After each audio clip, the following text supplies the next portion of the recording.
ఈ అష్టాచమ్మ సినిమా విషయంలో కూడా కొన్ని కథలు తెలిసాయి అప్పట్లో. కొన్ని రకరకాలుగా అనుకుంటున్నారు, వేరే వేరే రకరకాలుగా.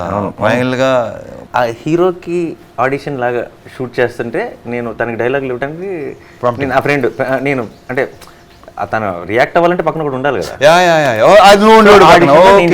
Okay okay. సో ఈ ఆడిషన్లో వీటితో ఇలా రకరకాలుగా వేరే వేరే ఆప్షన్స్తో చూస్తూ ఉన్నారు కదా. చూస్తూ నేను కనెక్ట్ అయ్యా. నేనే చేస్తే బెటర్ అని, నువ్వే అయిపోవచ్చు హీరో అది ఇదని. ఏంటి హీరో నేను జాలిపడ్డాలి మీద. ఏంటి నన్ను హీరో అంటున్నారు, ఎవడు వస్తాడు ఎవడు చూస్తాడు వీళ్ళు పిచ్చోళ్ళు. సర్లే నాకు ఒక క్యాసెట్ ఉంటుంది కదా, నాకు ఒక సీడీ ఉంటుంది లైఫ్లో చూసుకోవాలంటే, చేసేద్దాం అనుకున్నా. కానీ వాళ్ళే కరెక్ట్, నేనే రాంగ్, వర్కౌట్ అయింది అంతే. నాది సింధూరం ఫోటోషూట్ అంటే అనౌన్స్మెంట్ అయిపోయింది, అంటే చేస్తున్నానని తను అనుకున్నాడు. బ్రహ్మాజీ ఫిక్స్. నా విషయం వచ్చేసరికి చాలామంది చెక్కిందా, మైండ్ దొబ్బిందా ఇలాంటి ఆయన. ఇప్పుడు ఎలా ఉంటుందంటే 10 మందిలో ఒక 8-9 మంది ఆయన అప్పుడే ఫిక్స్ అవ్వలేదు ఇంకా.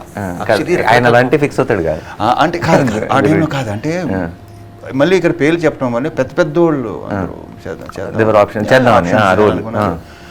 ఏంటంటే డౌట్ వచ్చి అనుకుంటే నేనే అన్నా, మీరు ఎక్కువ స్ట్రగుల్ అవుతున్నట్టున్నారు. ఇంకోటైతే ఏడ్చేస్తాడు. కొంచెం తెలుస్తుంది నాకు, ఏం ప్రాబ్లం లేదండి, లేకపోతే నష్టం, ఇది కాకపోతే తర్వాత, ఇది కాకపోతే నెక్స్ట్, అస్సలు ఏ రకంగా ఓకే ఫైన్ అనుకోండి. నెక్స్ట్ ఫోటోషూట్ అయిన వెంటనే ఫోటోలు చూసి అసలు నాకే ఈ బాబాయ్ నేనేనా అనిపించింది. అంటే అంత బాగా వచ్చేసినాయి. అక్కడ ఫుల్ కాన్ఫిడెంట్ చేస్తున్నా, ఫిక్స్ అలా తెలుసు. లేక రకరకాల నా క్యారెక్టర్ వరకు అదే సినిమా కథలో ఈ క్యారెక్టర్ లేదు. కథ వేరు అసలు, టోటలీ బ్రహ్మజీ.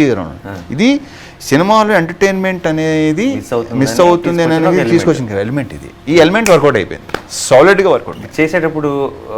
అనిపించిందా సర్ప్రైజ్ అయినా రిలీజ్ తర్వాత ఇది ఎంత వర్కౌట్ అవుతుంది ఆ ఎలిమెంట్?